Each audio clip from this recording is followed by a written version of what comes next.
माँ, तुम्हारे फिजूल खर्च के लिए मेरे पास पैसे नहीं हैं। जिंदगी भर खुले दिल और खुले हाथ से जीने वाली सुषमा जी को रिटायरमेंट के बाद बहुत बार मन मसोस कर रहना पड़ता था। सारा पैसा बच्चों की पढ़ाई और घर बनाने में लगा दिया था।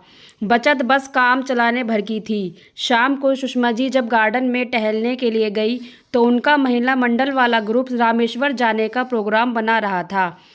सुषमा, तुम भी चलो हमारे साथ, रीता जी ने कहा। अरे वाह, क्यों नहीं। बहुत वर्षों से मेरा भी मन था कि मैं रामेश्वर जाऊं। बच्चों से बात कर बताती हूँ भाभी जी। शाम को दिनेश जब ऑफिस से आया तो सुषमा जी ने बड़े उत्साह से अपनी योजना के बारे में दिनेश से चर्चा की।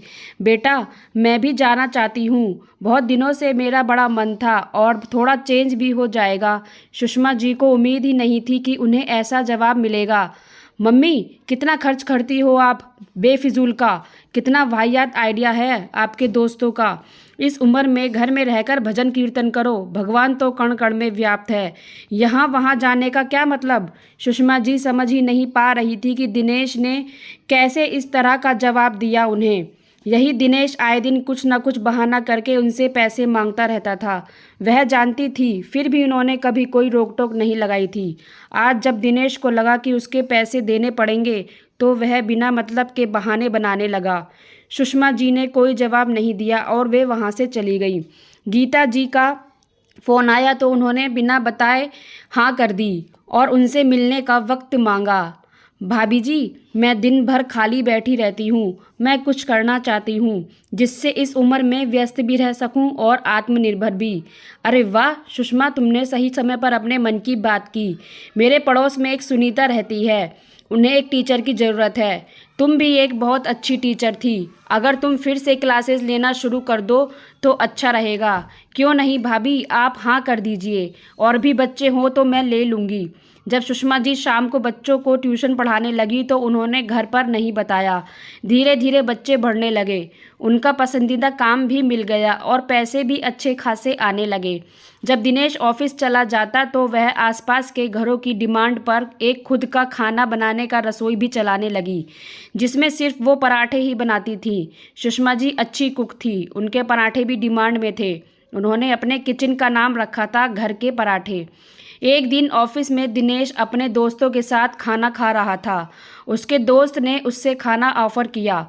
उससे स्वाद जाना पहचाना लगा। रवि, यह बड़े स्वादिष्ट पराठे हैं। ऐसा लग रहा है यह मेरी माँ के हाथों के हैं। पराठे मैंने पहली बार ऑर्डर किए हैं। कोई आंटी जी है जो रसोई चलाती हैं।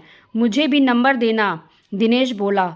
दिनेश के होश उड़ गए जब उधर से उसने अपनी माँ की आवाज़ सुनी। मैं कुछ नहीं बोला और उसी समय घर आ गया। माँ, आप में सब क्यों काम कर रही हो और आपने मुझसे कहा भी नहीं। बेटा, मुझे लगा जब तक मैं अपनी जिम्मेदारियों को खुद उठा सकती हूँ तो मैं तुम पर निर्भर क्यों रहूँ। बात बात पर तुम्हारे सामने हाथ फैलाना और अपनी ख्वाहिशों के लिए भीख मांगना आत्मसम्मान को ठेस पहुँचाने लगा था। मैं आत्मनिर्भर बनकर ज़िंदगी जीना चाहती हूँ। और हाँ, तुम अपने खर्चे स्वयं उठाना और मैं अपने।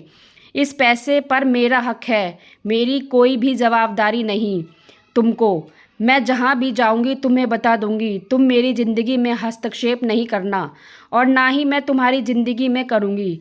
दिनेश आवाज़ सा देखता रह गया था। उसके पास ना ही सवाल करने का हक था और ना ही जवाब की उम्मीद। तो फ्रेंड्स, ये कहानी आपको कैसी लगी कमेंट्स बॉक्स में ज़रूर बताइएगा। कहानी को लाइक व शेयर ज़रूर कीजिएगा और चैनल पर नए हैं तो सब्सक्राइब कीजिएगा। कहानी सुनने के लिए बहुत बहुत धन्यवाद।